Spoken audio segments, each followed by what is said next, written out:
So our next guest is Dan Liska. We're lucky to have him. We flew him all the way from over there. And he is a really good resource and huge depths of knowledge when it comes to internet leads, internet departments, communication. He's going to go over how to best communicate with your customer and how not to get screwed by that person who wants to give you money. Right? So put your hands together. Let's get Dan Liska up here.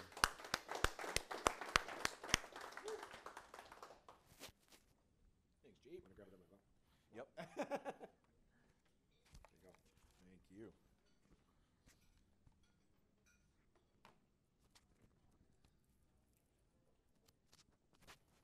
Hello, everyone, and bear with me while I figure this out, because I am not a speaker. I am a normal guy. It goes easier the other way around, you know. We're good. We'll figure it out.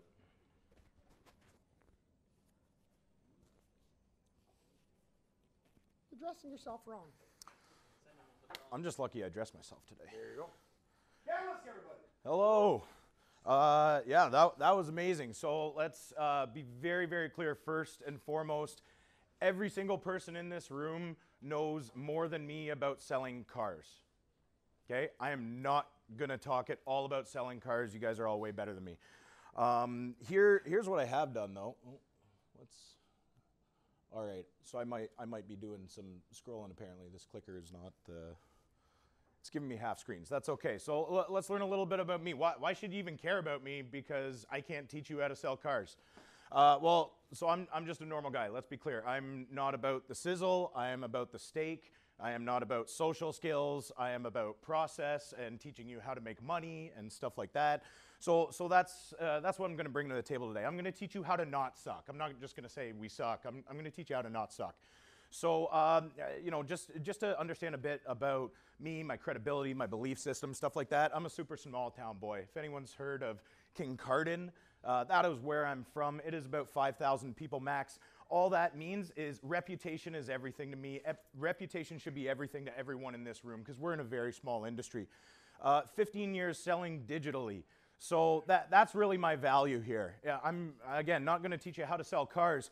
I can teach anyone in this room how to sell anything digitally. It doesn't matter whether it's toilet paper or battleships or cars or software or whatever. Sales is sales. And anyone who says sales is an art probably doesn't understand the process of sales. Because it doesn't matter what we're selling. We're identifying addressable markets. We're understanding ideal client profiles. We're uncovering pain. We are understanding triggers in every different stage of the buying process. We're capitalizing on those triggers. We're solving uncertainty. You know, these are all the same fundamentals. It doesn't matter what industry we're in.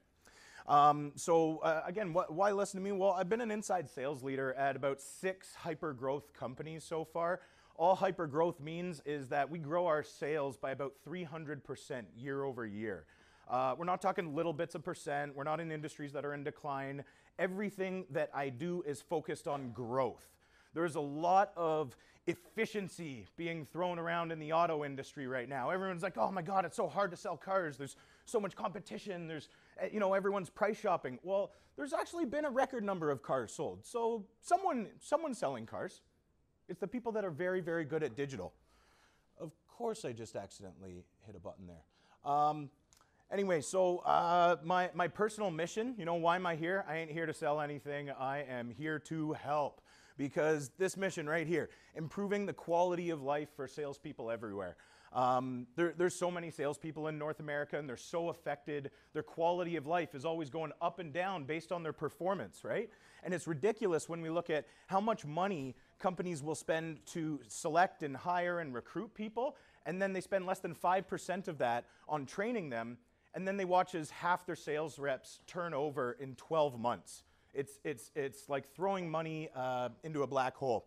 And then finally, on a personal note, you know, just about me, I like the 4 elements: hockey, soccer, trees, water. And then this right here, this is really what drives me, okay? John hit it best, you know, when he was talking about what we're all up against as salespeople, and down here we had automotive salespeople as the least trustworthy. Spoiler alert, it's not just automotive salespeople. Any sales. The second we say sales, The number one objection we're all facing, and nobody says it to our face, is, well, you'd say anything to me, you're trying to get my money. It's a subconscious objection. So it's every salesperson out there, not just all sales, and that's why I really think this is the mentality that we all need to adopt. We're all out there trying to sell cars right now. Selling cars doesn't sell cars in 2019. Saying, I'm not here to sell you a car, I'm just here to help you with your online research. Any way I can get you in the showroom, that sells cars in 2019. So let's talk about that.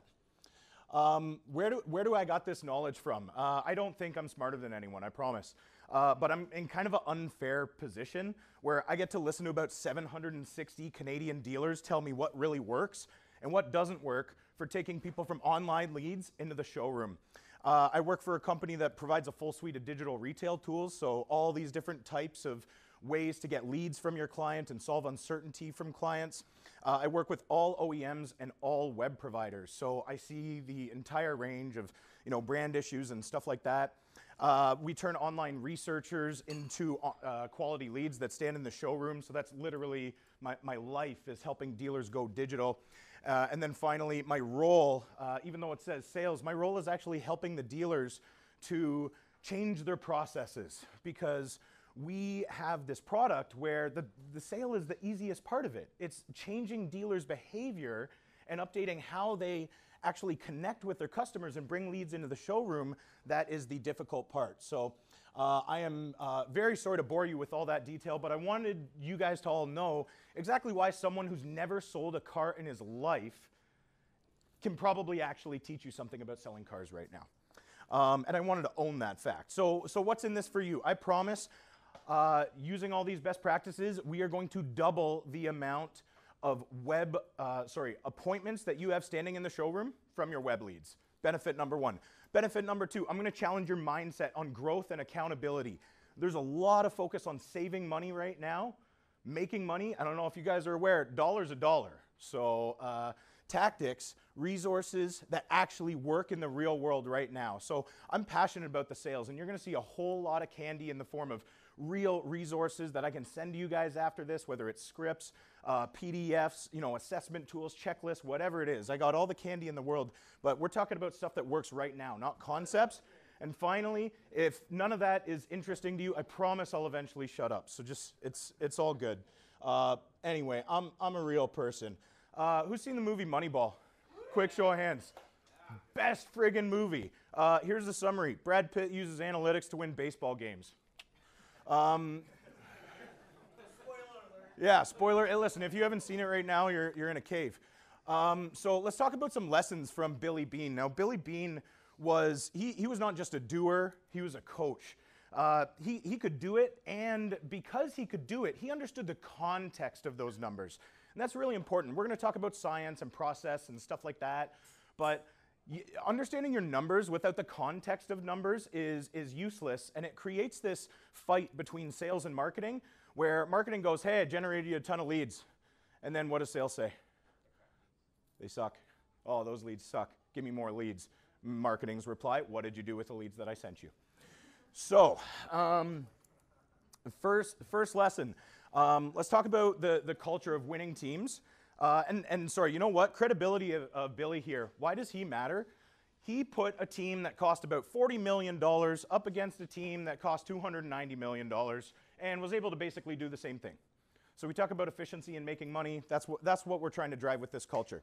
So there's 5 key scenes in this that I really think everyone should know about how to drive this culture at your dealerships. And first is hiring and grooming talent. There's this scene where Billy goes into a competing GM's office to trade, and he is 1 on 10. And it's a bunch of old people in the room. You got the old guard. You know exactly what it's like in the car dealership, all those old people who are resisting digital, blah, blah, blah. And they're talking about trades. Everyone's yammering on. And the opposing GM really pays attention to this one junior guy. He's played by Jonah Hill. And the whole room shuts up, and they listen to this Yale economics grad that everyone's like, why are we listening to him? And Billy saw that and was like, that's something special. And he recruits him, and he brings him into his team. And that's not where he stops. Then he actually grooms him. At that time, nobody was giving an assistant manager job to a little economist like that. And certainly nobody was tasking him with the ability to actually trade players and stuff like that. But that's what he did, and that assistant GM turned into one of his most crucial hires. So hiring and grooming talent, we're going to talk about that as we go on here. Focus on real problems. There's one scene where he's talking with all the head scouts, and they're talking about the classic things that you need to understand in baseball. Getting that classic swing, I think, was thrown out there. They talked about the prospects' girlfriends' social lives and stuff like that as a method to select people. It's ridiculous. We got to focus on the real problems. We're going to get into that. But a real problem was on-base percentage for them.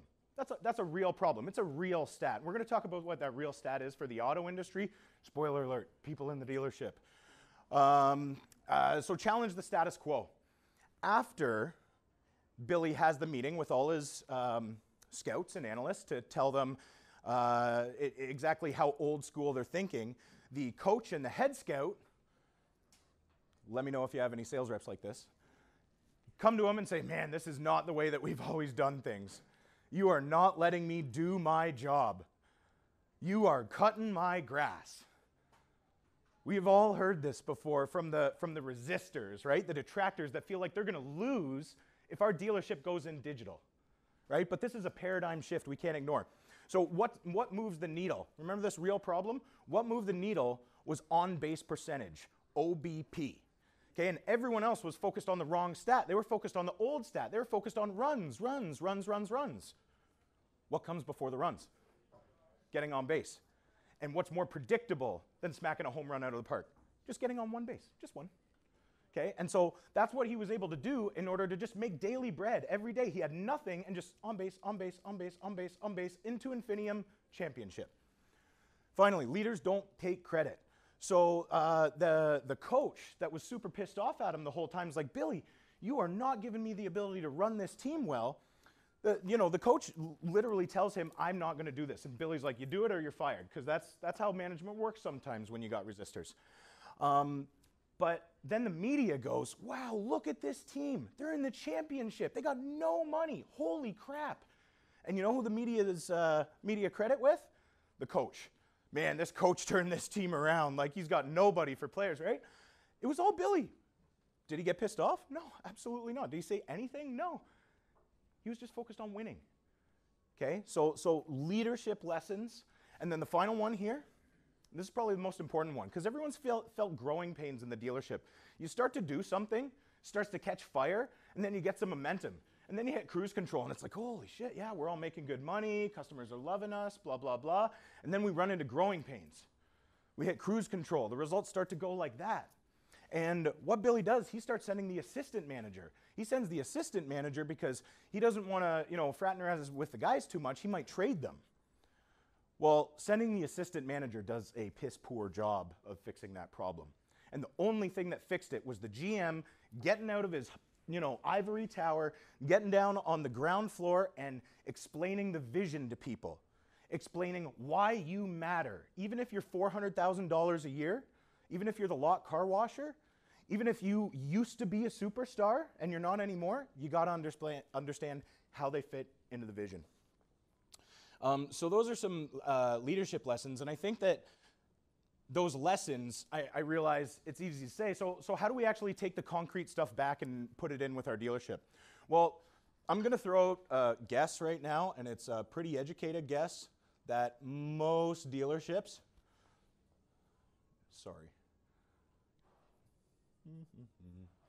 have a culture that looks like this. And here's how you know. Does 80% of your revenue come from the top 20% of your people? Would you be screwed if they leave? When you try to make a change, they say, that's not the way we've done it here, so no, and then you're kind of victim to their revenue. Well, it's because everything's based on your superstars, okay? And all that stuff is built on the superstars. Superstar leaves, we're screwed. Over here, everything's based on process, okay? Everyone up here is interchangeable. They buy into the process. They buy into the vision. They buy into the tools, okay? It's about buying into the system. Name me an elite sports team, Bayern Munich, Barcelona, Toronto Maple Leafs, anyone where the coach doesn't say, buy into the system. Quick Toronto plug there. Okay, but this is what we need it to look like, is everything is based on process, because process is measurable. What's not measurable is superstars. The only predictable part about superstars is they're going to take credit, okay? Even if marketing did a fantastic job and nobody understands the fantastic jobs marketing, Superstar is going to take the credit. We need the process, we need the measurement. So let's talk about measurement for a second, okay? This is data-driven decision culture. Data-driven decisions. So a lot of the times what's happening with decisions is, wind's kind of going that way. We should invest in Facebook. Ooh, there's a new tool. We should totally try out this new tool. Ooh, our results weren't great at that tool. My web provider says that we got a free tool over here. I should try this. Wow, this, okay? And I'm going to take 4 right-hand turns in a row, wind up right back where I am, because I don't understand digital, and I'm just listening to everyone else's advice. Spoiler alert, Ronald McDonald is going to recommend that you eat hamburgers for lunch. Make your own decision. You can't be listening to vendors and everyone else about what decisions you make. You gotta understand digital and test this stuff out. Because, long story short, every single organization in this room is somewhere on this scale, okay? And this is data denial up here. Anyone who's saying, I don't really understand digital, I promise, it's just factual. You might be here. So organizations start with an active distrust of data and don't use it, all right? Level 2, indifference. The company has no interest in whether data is collected or used. Did we make money last month? Yep. Cool, don't change stuff. Data aware. Business is collecting data and may use it for monitoring, but doesn't base decisions on it. Hey reps, are you entering stuff in the CRM? Great. Who's the top rep? Great. Well, I'm still round robining leads as if I don't know who my top rep is. You have the data, but you're not making decisions based on the data. You're literally losing money if you're round robining leads still and not sending them to your best leads, or sorry, best reps, stuff like that, just FYI. Data informed. Managers use data selectively to aid decision making. That selectively is the key there. So we got a sales manager, we got a marketing manager that are both focused on their own goals. Marketing manager is going to say, well, let's focus on quality. Sales manager is going to say, focus on quantity. And that's where we would have someone selectively use data. Really, the GM has to sit their kids down and be like, listen, you're on the same team. We're going to make a data-driven decision here, and let's find a mix of quality and quantity. We're going to find a single metric for what that is, maybe a sales-accepted lead, and we're going to measure those.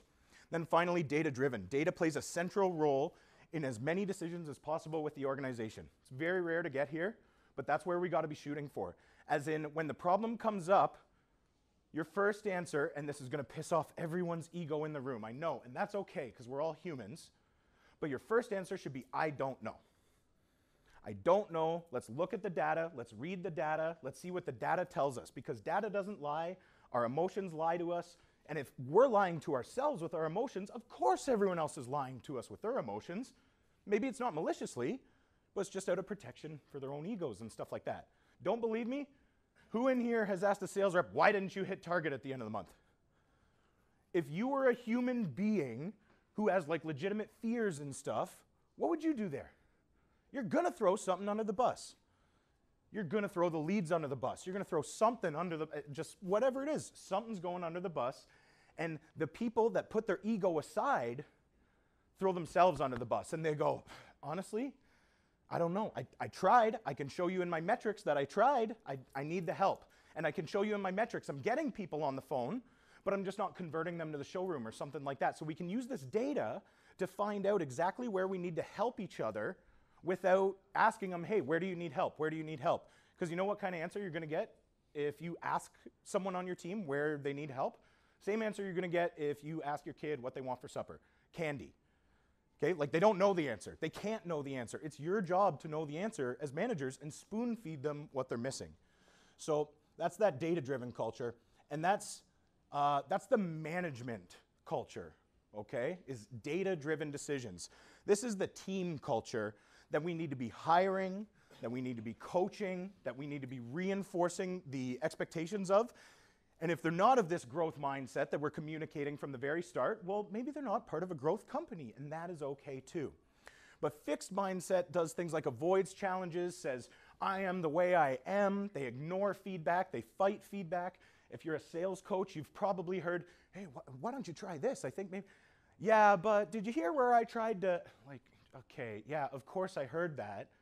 The yeah buts is the worst thing in coaching. It's just ego talk for, no, don't give me that advice. Embrace the advice. Always look for a how-to guide on what you're doing wrong, and you're going to get this growth mindset.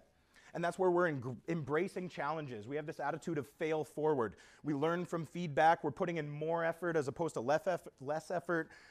Persists in the face of setbacks, that resilience.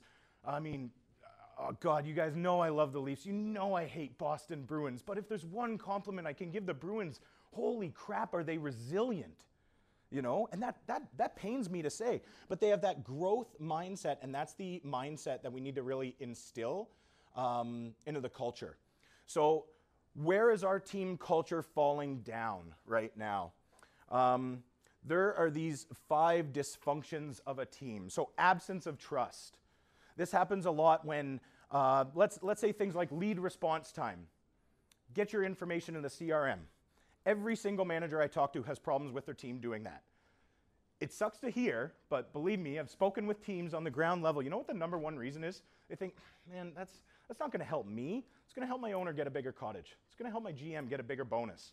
Response time, I'll get to it when I get to it. Logging stuff in the CRM, that's for someone else. What you need to do is help the reps understand that CRM is to their benefit, that these administrative things are from their benefit. If we were shooting on a soccer net or a hockey net and that net kept moving around, we ain't going to score too much, right? You need to know your numbers as an individual, all right? We got fear of conflict, lack of commitment, avoidance of accountability, inattention to results. These are all the things that move around that target for you. I don't want to get too detailed into that. Let's actually talk about what it looks like to solve this, okay? So this is from the management perspective. Anyone who's asking myself, how do I build a BDC? I have an internet team right now, but they're not doing what they're supposed to be doing in terms of results, stuff like that. This is where we got to do it, okay? So we got to recruit, hire, train, coach, and repeat. You need a machine running your business, okay? It can't be based on superstars. So culture is the new currency. What does that mean? There's so many dealerships out there. There's so many companies out there. What are you doing from a cultural perspective to attract the right people, show it's fun to work there, show that you're going to develop their skills, show that you're going to treat them like a fantastic manager or leader, okay? Hire, talk is cheap, assess people, stop interviewing people with questions like, tell me it's about a time when you crushed your sales target. I promise you, I've interviewed so many salespeople, they are amazing at bullshit. So actually assess them. Assess them. Seriously, like, assess them. There's a reason that the NFL and all these top prospect places do combines. What are you most confident in selling me? Awesome. Sell me that. Write down what they're good at in selling. Is it talking? Is it questioning? Is it objection handling? Is it aligning? Like, what is it? And then get them to sell something that you've never sold before. They can't prepare for that. Whatever they still do, whether it's talking, questioning, assessing, whatever, that's what they know about sales. And whatever they did in the first one that they didn't do in the second one, that's all they know about their product. So they'll be able to do that, but you're going to need to teach them that. Okay, you're never going to find that out just by asking fluffy questions to people. You really got to assess their skills. Train.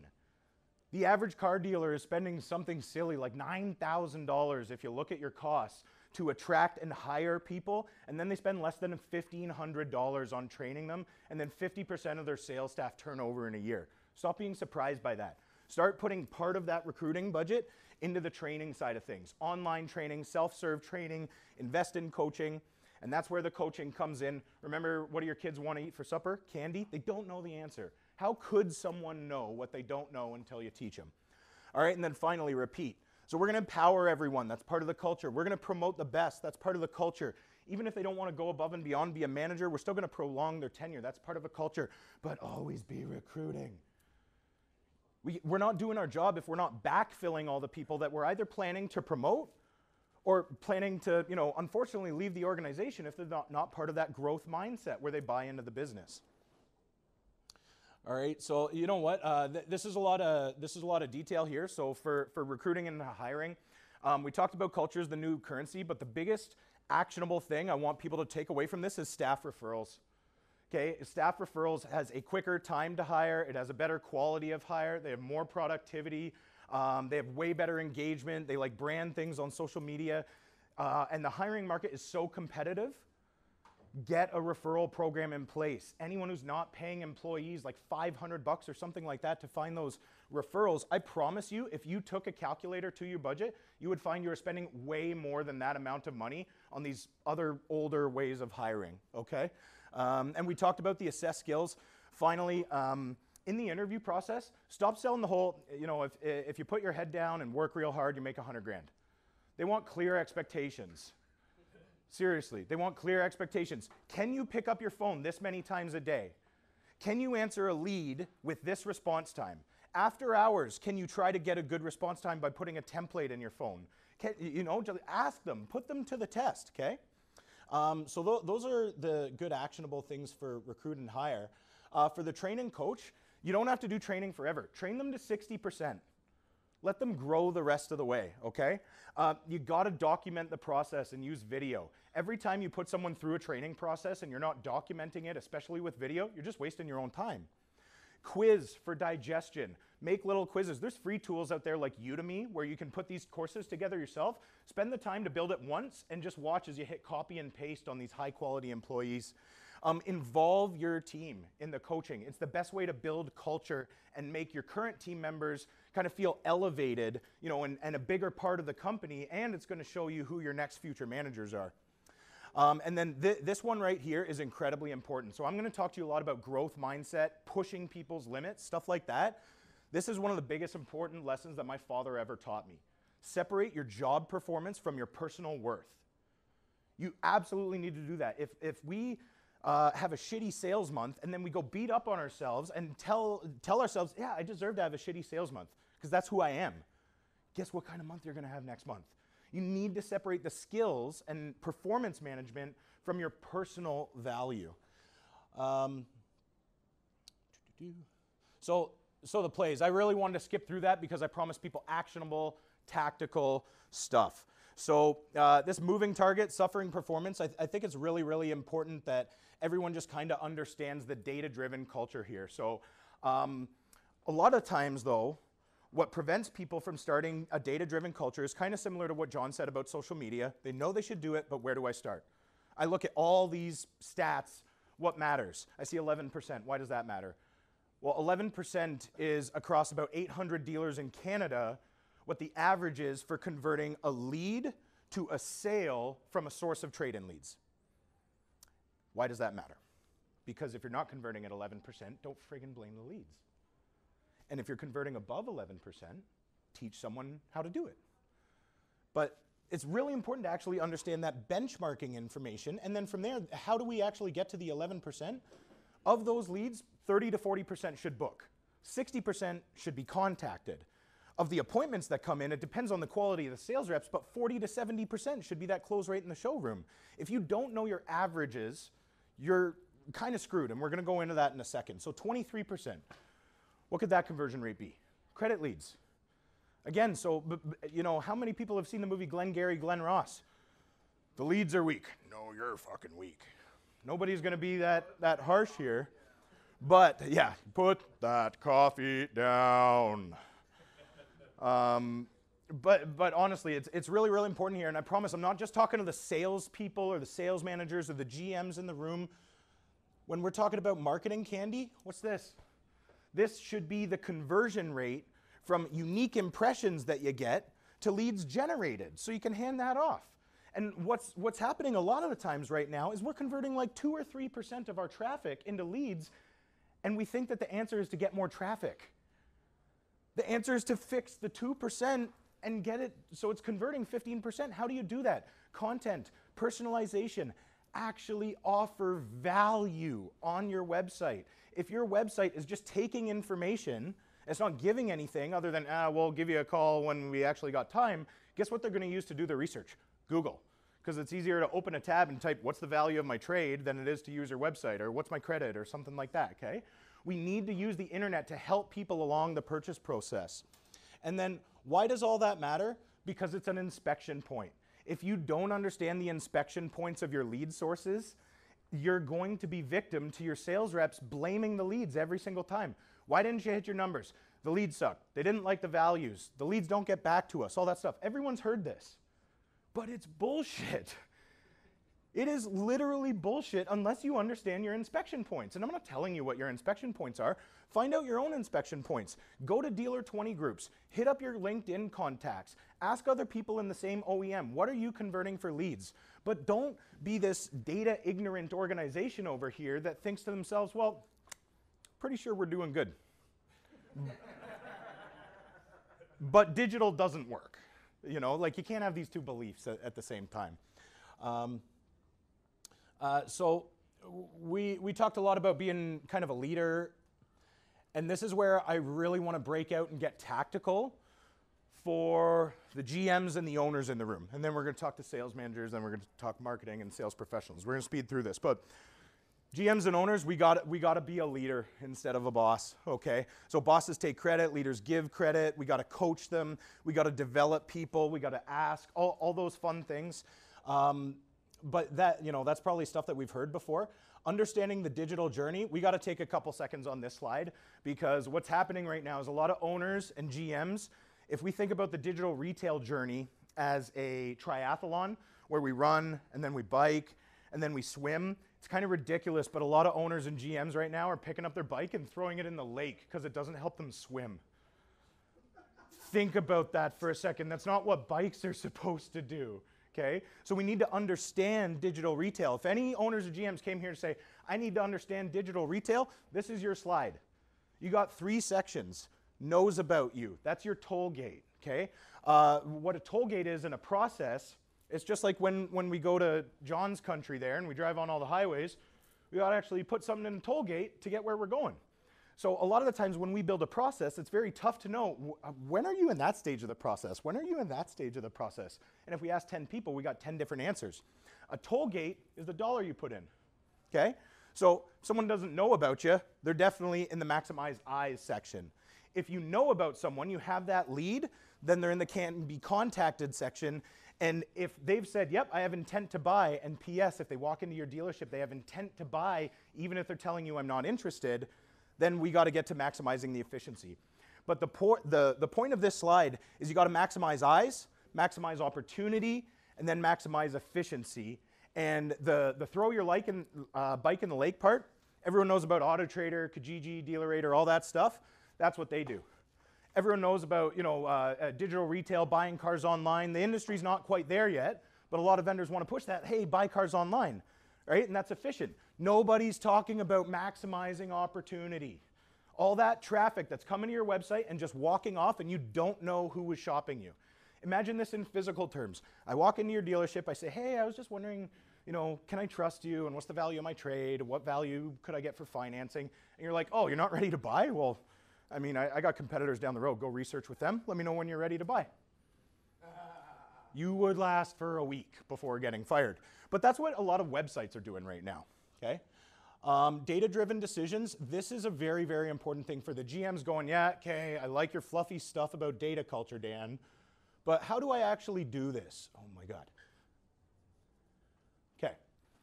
This is an example of what you should be measuring on your web leads. We start here, sales reps. How many leads did they receive? How many leads did they respond to? Your goal should be clear, 100%. What was their average response time? How was that average response time different during after hours? How many leads were contacted with that? How was that contact rate compared to your goal? Appointment set from contacted, appointment kept from set, appointment kept of percentage of leads, because we want to see appointments to leads, and then sales to leads. We want to see the showroom close rate, and then the overall effectiveness of everything from that lead source. What are we looking at there? That's a lot of information. So up here, leads received, well, that's our lead gen. As a GM and owner, I'm going to ask the marketing department, hey, what are you doing about my leads? Expectations here, average response time, don't be blaming your sales reps. What did you communicate to them for response time? What did you give them as tools and templates and stuff like that to actually execute on that response time? Over here, leads contacted. That's not the source of leads. That's your follow-up process. How many you actually contacted? We're not even talking about appointments. Now, appointments, that's your contact quality. Once you're getting contact, your process works, great, but maybe your conversation on the phone isn't working, so contact quality. Appointment set, also contact quality, and then down here, we got the showroom, you know, so showroom, this is like 62% of those leads when they come into the showroom are closing. Why does that matter? Because if we got a lead source that's giving you 15 showroom appointments and you're only closing one deal, the problem ain't the leads, the problem ain't your follow-up process, it's not anything to do with internet, the problem's in the showroom. So that's how we would look at these and actually identify the different broken processes within our dealership. Sales and marketing alignment, this is a really important one. So this is how sales and marketing used to get along. Marketing would set them up, sales would knock them down, okay? And now it's kind of the same, but what's happened is marketing takes people a lot further in the process. So 10 years ago in car sales, especially in the Greater Toronto area, it was like, no, don't bring the customer in unless they're interested. I don't want a low quality appointment. That is ridiculous for a sales manager to say. Would you rather have a customer in your showroom who's giving you an objection and you have the chance to handle the objection, or would you rather not have a customer in your showroom? It's a numbers game, sales. So what's happening here is we need to understand that nobody walks into the showroom without intent. Everyone walks into the showroom saying, I'm not interested, leave me alone, blah, blah, blah. At the start, that's just a knee-jerk reaction. If I called anyone here and said, hey, you weren't expecting my call, you're immediately trying to hang up on me. I know. You're going to say not interested. I know. But if I was going to offer you $40,000 for $10,000, you'd be silly not to take my call. But everyone just says no before they even understand what it is we're offering. We need to understand that nobody takes that tollgate action of walking into a dealership without intent to buy. So sales managers, stop blaming your BDCs, your internet teams for booking low quality appointments, because if they walked in the dealership, it's in your realm. It's in the showroom realm. It's no longer in the BDC realm or anything like that. And then finally, with everyone focusing on efficiency nowadays and GMs looking to reduce costs for owners, yes, reduce costs, but measure your ROI on these things. It's the same reason you call before you dig. You dig up a service that's actually being your lifeblood for this digital, and the power's gonna go out, you know? So we can, long story short, that's the old phrase, we cut off the nose to spite our face. We're gonna save a couple $100, sure, but you're also maybe potentially gonna lose $8,000 in gross profit, which maybe we just weren't measuring, you know? Anyway, so that's my candy for the GMs, owners, stuff like that. On the marketing side of things, the biggest thing, just test your CX. Marketers are getting led around by vendors right now and all these massive promises and everything. Test, test, test, test, test, test, test, test, test, the end. Oh, geez. Yeah, perfect.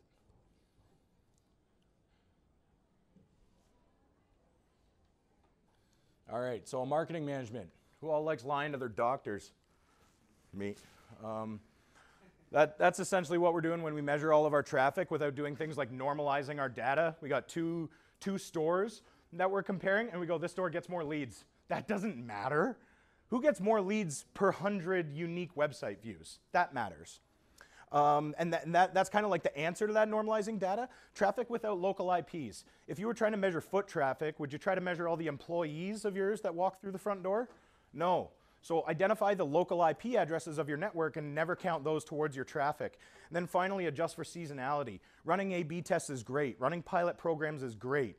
Running a pilot program for something in winter against a pilot program for something in spring, spoiler alert, the thing you run in spring is going to win. And it's not because it's a better thing, it's because it's at a better time of year. So that's just really important to normalize your data for marketers. This is one of the most actionable things for any marketers in the room, okay? Consensus, buy-in. I promise, I empathize with you marketers, I really do. Not many people understand what you do. That's the reality. A lot of people don't understand the difference between a bounce rate and a basketball. Okay, no problem. But it's still your job to get marketing going for the company. And it's still your job to get the consensus and buy-in of everyone else in the company. So the number one thing that I hear from sales departments that are frustrated with their marketing departments is I had no say. I didn't have any buy-in in this decision. They just rolled down a new fancy digital tool and I don't know what to do with these leads. So what can we do with this as a marketer? Well, marketing to sales says, what's the biggest thing that marketing can do to support you? You're not giving up your job, you're just asking for requirements. Which area is your team losing the most traction with what I'm already sending you? Okay, if you start to invite that feedback, believe me, you're gonna get whipped a lot less by people saying, oh, your leads suck. And then finally, could I get your feedback on how these might play out in the showroom? You know, because what the feeling is there is that marketers don't understand what goes on in the showroom. And you know what? There's a little bit of truth to it. Probably just as much truth as when you guys believe that sales doesn't understand what marketing's all about. It's not a problem for us to not understand each other. It's a problem for us to compete with each other and not work with each other, okay? And that's where sales and marketing really needs to understand we're not competing, we need to get on the same team. And so for ownership, the other consensus you need to buy, you know, let's say that you run a dealership that's been in your family's generation for years and years and years. The generation above you does not understand digital. Well, do you mind if I ask, Mr. Owner, do you see digital as strategic or operational? Do you see marketing as strategic or operational? What does that tell you? Well, if they see it as strategic, you have a seat at the table. Expect a seat at the table. Expect to say things like, this is what you should do for your marketing campaign. If they say it's operational, you need to switch your questions to, what would you like to see from me? Okay, I'll give you that. Because otherwise, you're just going to run into an uphill battle every time. So it's about understanding what the owner actually wants from marketing. And then the next best question, what level of involvement would you like to have in this? Because someone who sees marketing as operational generally just wants the results. They don't necessarily want to be involved, and that's actually a pretty good situation to be in if you just do a really good job understanding the requirements. Someone who sees it as strategic is probably going to say, I want to be involved, and you might have less issues getting approval from them, but you might have to spend more time kind of getting their buy-in. Anyway, I cannot stress enough, marketers, the really good thing you can do here is leverage your partners and manage your vendors. Anyone heard the term political capital before? If anyone is managing their careers, you should know that term. Think of it as an emotional bank account with all the different people that you have. You do something good for them, make a $50 emotional deposit. You do something bad, you take out a deposit. So marketers know political capital very well, and messengers get shot. So marketers, if you've tried to deliver the message, you're trying to get consensus from the sales team and the owners and stuff like that, but they're not doing it, leverage some of your vendors. Seriously, they usually have a lot of experience in this, and who cares if they get shot? I'm just saying, like, let's be real. I told you, I'm not here to, I'm really not good at social skills, but I'm great at process. And that's a resource that you have at your disposal, and a lot of the times we're just kind of too shy to pick up the phone, or maybe we're just like, no, I don't want to deal with vendors. But use them as your team of virtual employees to get your administration and your buy-in done. And then finally, the ROI calculators. If you're in marketing, you got to be calculating your value and proactively communicating it. Don't make your bosses and owners come say, hey, what value did you give me? You're already 3 months behind what they were expecting of you if they're asking that question, okay? And then finally, gas pedal what works. So whatever the tactics are, you got to do a little bit of them. Let's measure the success. Once we find out it's more than paying for itself, gas pedal. It doesn't always have to be spending money. Every single person here has a database. Do an email blast to your database that says, hey, we are in desperate need of trades right now, and we invest in digital tools, so we got this awesome tool that's going to tell you exactly what your trade-in is worth. We don't want everyone's car, but if we give you a call, we want to buy your car. Everyone's getting a call. And then, so from here, new financing options, you could offer up something like a free credit check. But whatever it is, remember at the very start when I said selling cars doesn't sell cars in 2019? Getting people in the showroom sells cars in 2019. And the only reason people get in the showroom is we give them value to turn into a lead. Otherwise, they just open that new Google tab. And then we got some paid stuff that's really basic. And I don't mean paid as in spend more money on it. I mean paid as in you're probably already spending money on it right now and saying things like, oh man, I spend too much money on this for the results I get. Well, it's because you're doing the same thing as everyone else, or maybe advertising strategy is based on co-op dollars or something like that. But what we got to be doing here is just stop throwing traffic at the wall with the same messaging as every dealer. Stop putting up Facebook campaigns that just have your pre-owned inventory. If you know that your traffic is only converting to leads at 2 to 3%, why are we trying to amplify 2 to 3%? Let's fix 2 to 3%. So we can use some of these tools to create a valuable call to action that's like, if you're on Facebook and we're all scrolling through these Canada Drives things, I mean, we should just take the time to do our own Canada Drives for our own little department. It's super easy and super possible right now. And then finally, paid or best-in-class stuff. So once you've done the free stuff, once you've done the paid stuff, I guarantee if you're doing it right, it's going to provide you crazy ROI. Then you got your best-in-class stuff. So content marketing, putting out funny content like what John's talking about right there. Air campaigns. So actually getting unique traffic, not the traffic that's already coming to you from your referrals and that you're buying from Kijiji and Trader. I'm talking about unique traffic that you guys didn't have before. But that's really the kind of playbook for the marketers there. And I can't stress enough, I know I'm speeding through all this tactical stuff. Every single bullet point, every single slide, every single picture you're seeing, happy to share with everyone. And if there's a picture of it, there's a downloadable resource for it. So that's what I meant about, I'm about the steak, not the sizzle. Anyone wants to see how to actually do this stuff, just send me an email, connect with me after. I'll send everyone the resources. Sales management, solve what matters. Remember we were talking about, oh, that's a classic swing. We don't want him. That doesn't matter. That person's girlfriend's social life was this. That doesn't matter. But on-base percentage matters. Getting in the showroom matters. Everyone probably knows this stat, but 4 to 5 dealerships were considered by the Canadian car buyer back in the 90s, and now it's 1.3. I realize you don't.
Sorry about that. Did I hit something? Cool.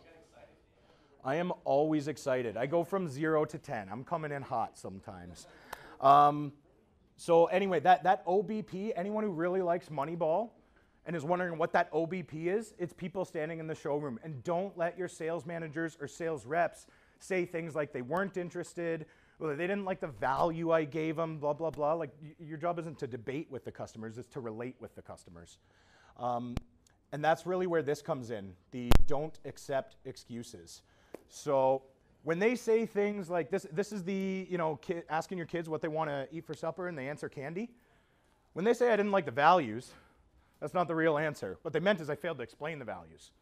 When they said I'm not in market, no, what they really, or the customer wasn't in market, what they really meant was I didn't show them enough value for them right now.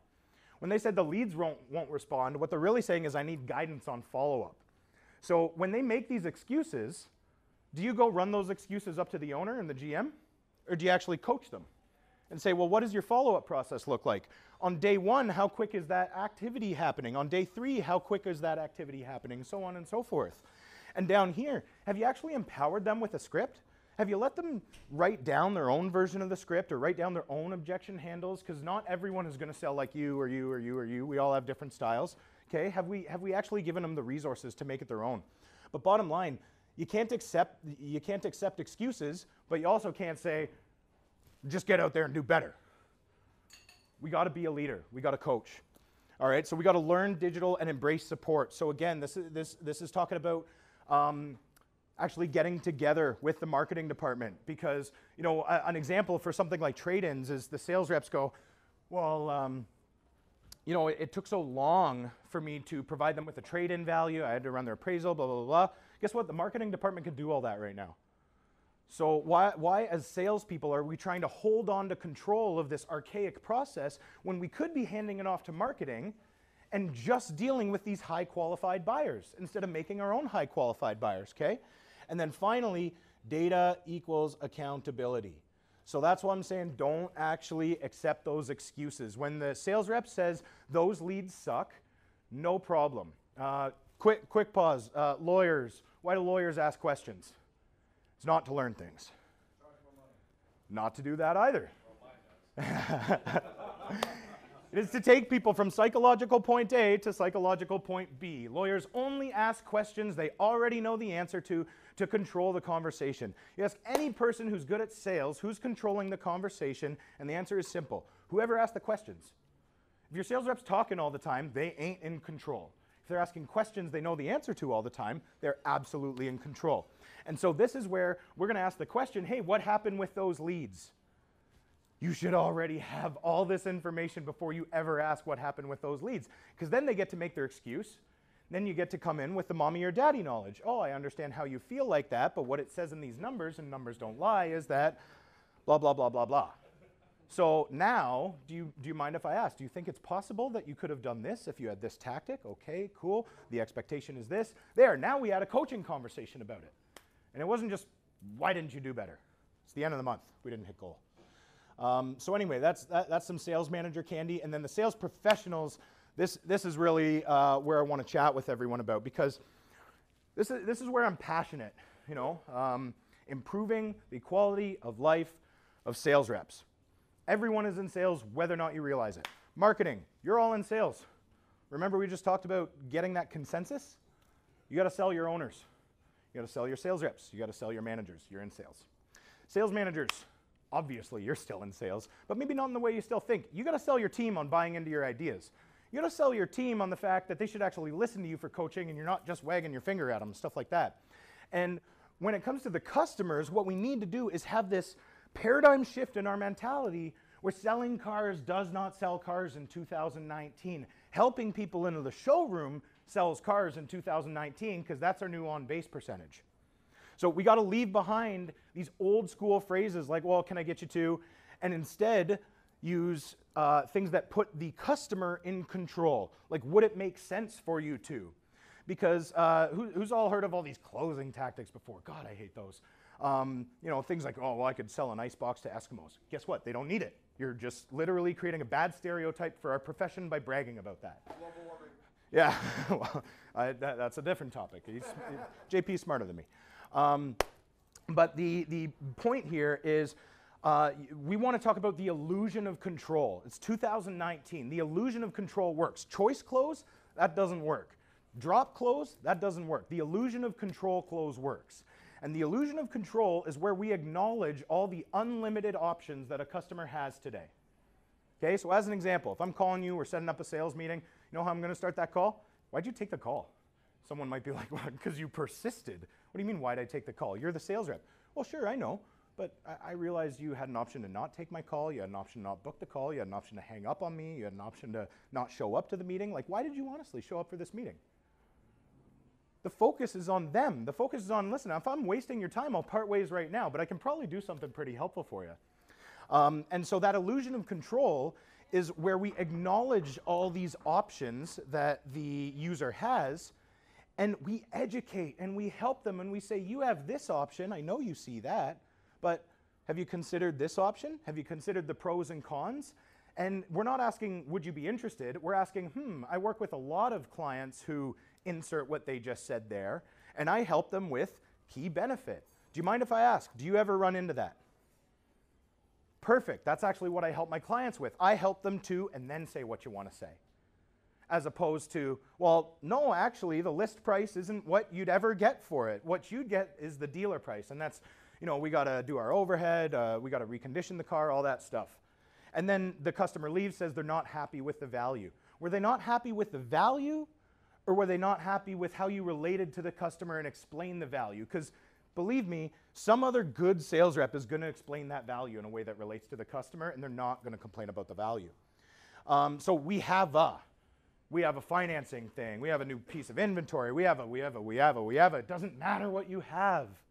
You have 20 problems that you could potentially solve for a customer. If you're going to talk about those all day, might as well put a blindfold on and just keep pinging darts at a dartboard. But what we can do is go, I noticed that you. I noticed that you took this action. I noticed that you filled out this online form.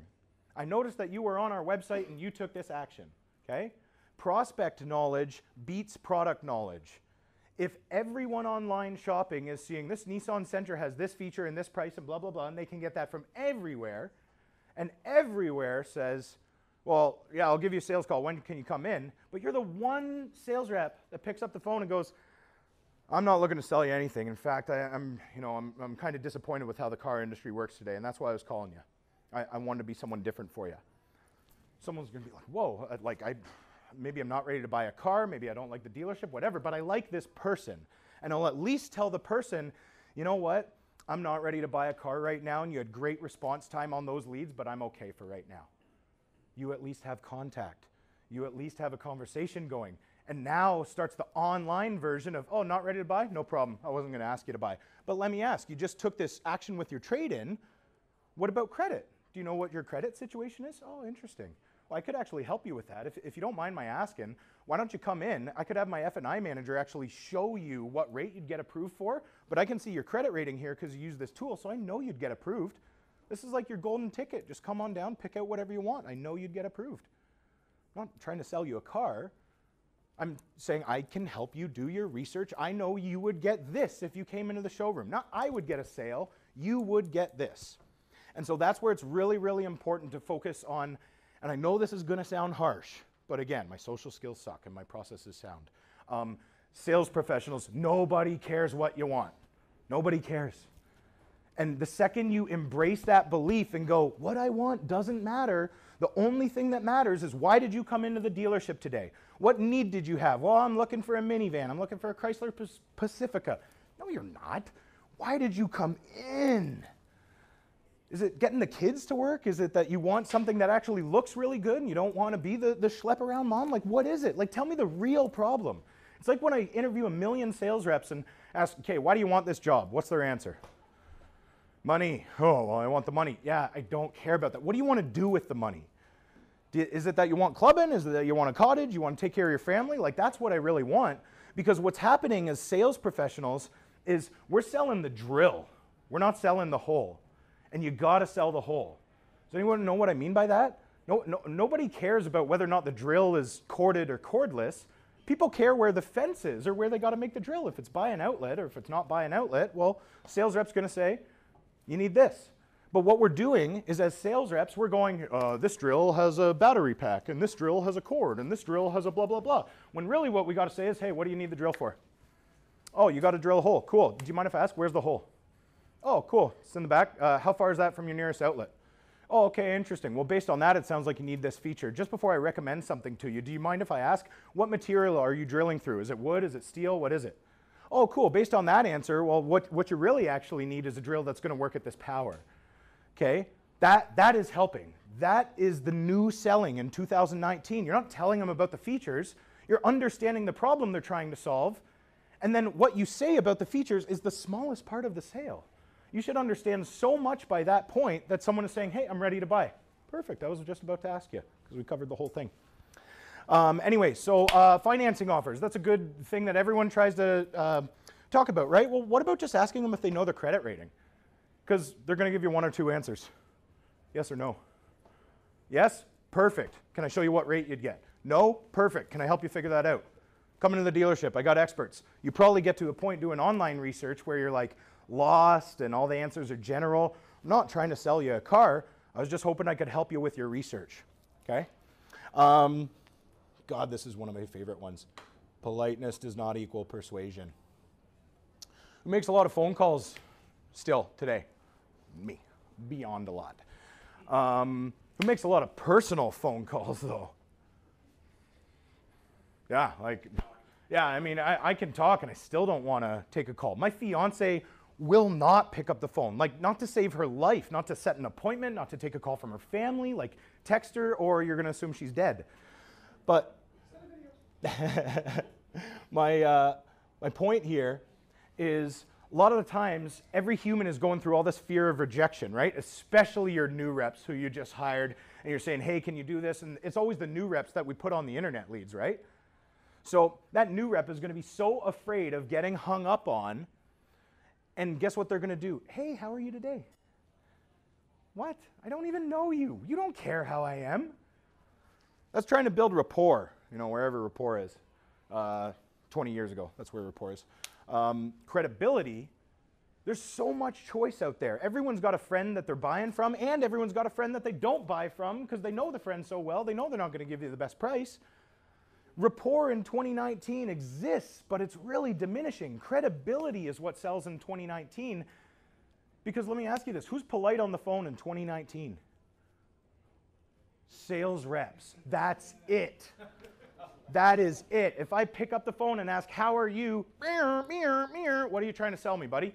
If I pick up the phone, hey, sorry, sir, you weren't actually expecting my call, but I'm calling from Auto Verify. I was wondering, could I steal a quick second? Awesome. Now let's take it to the car dealership world. Hey, Mr. Customer, listen, I know you weren't expecting my call, but it's Dan Liska calling from Finch Chrysler. I know you weren't expecting my call, but you had just come online and got a quick trade-in value. I was wondering, could I steal a second from you? I don't care how you are. I'm saying, this is who I am, this is where I'm calling from, this is an action you took, and this is what I want to talk to you about. Can I have permission? Illusion of control. Okay, yes, you can have 60 seconds. Perfect. Well, remember that action you took?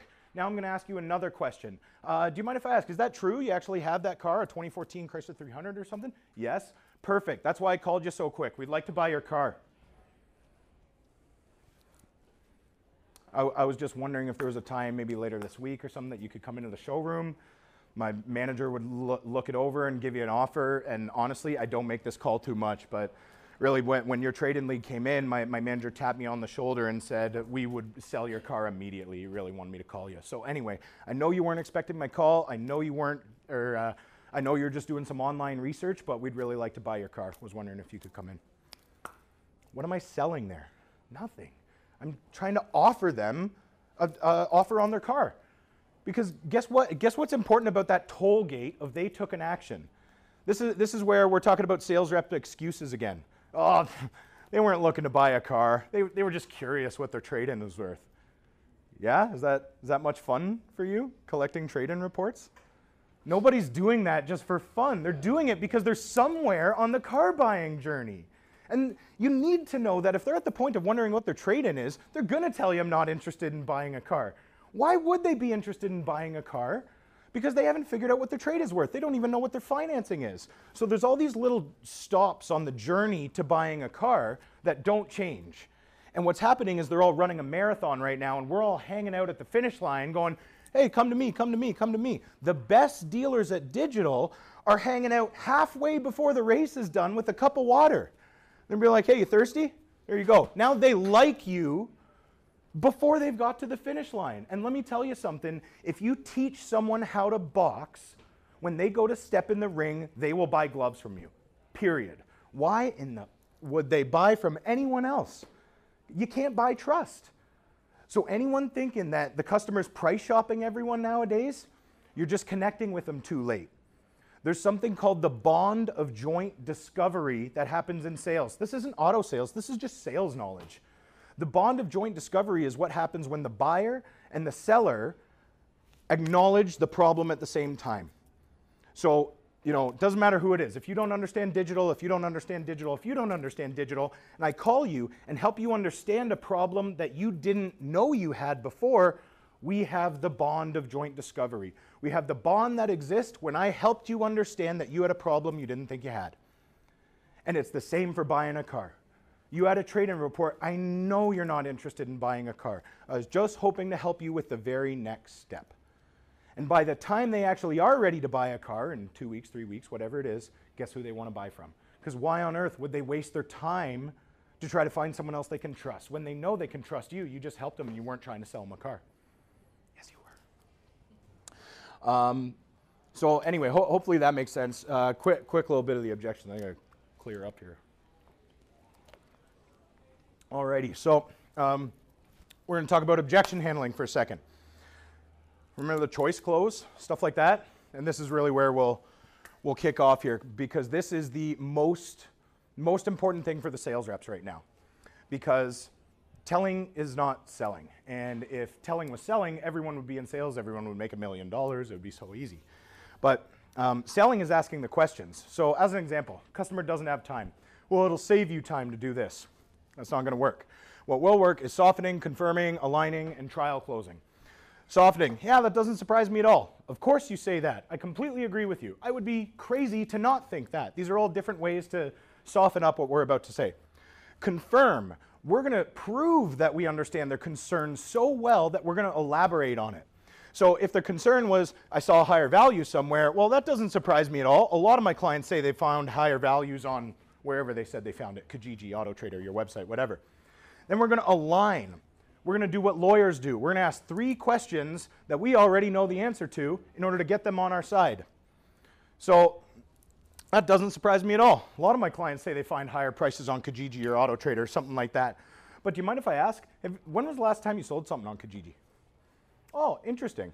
Well, the reason I ask is also all those clients I work with, they told me that the list price is never actually what it's sold for. Have you ever run into that? Yeah, cool. And it kind of takes a lot of time and frustration. Do you mind if I ask? Like, do you got a lot of time to sell a car on your own? You got a lot of experience in that? Oh, no? Interesting. Well, and they actually want to buy a car from someone they can trust, not run into someone that promises this and then gives them this, or maybe something goes wrong with the car. They want someone to take it back. I mean, do you mind if I ask? Does that resonate with you at all? Oh, interesting. Well, so anyway, I know that you actually saw a higher value on Kijiji and you weren't thinking that maybe you wanted to trade your car to us, but it's totally up to you. Do you think there would actually be some value in coming in and exploring the values that I'm giving you now, knowing what you did about that Kijiji thing?